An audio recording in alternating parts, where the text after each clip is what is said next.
Let's find the arc length of this parametric curve in the closed interval from a to b,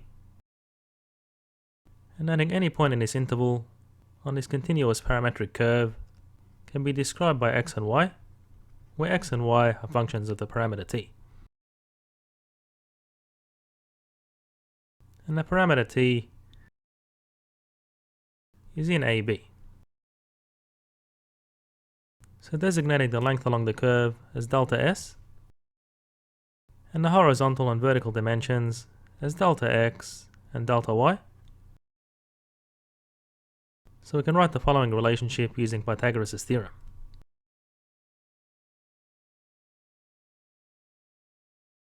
And on the right hand side, we can divide by delta t squared and multiply by delta t squared, which doesn't alter the expression.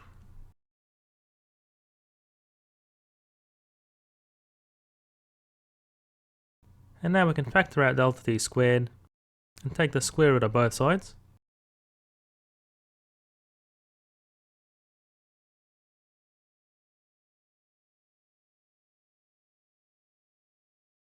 And in the limit as delta t approaches 0, we obtain the following expression.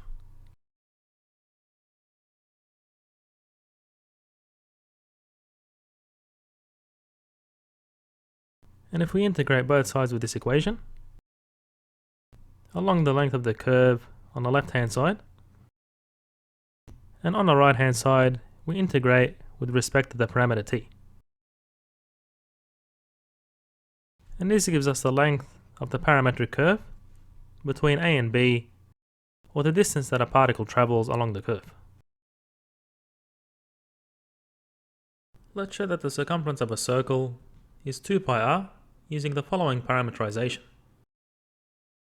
While using the arc length integral,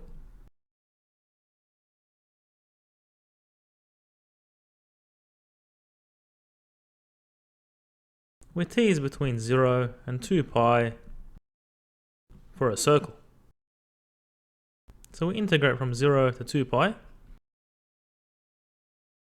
and dx dt is minus r sine t, and squaring that gives r squared sine squared t, and dy dt is r cosine t, so squaring that gives r squared cosine squared t.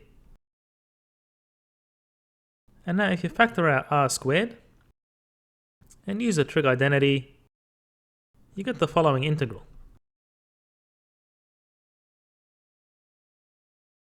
And now evaluating this integral, you'll get this result.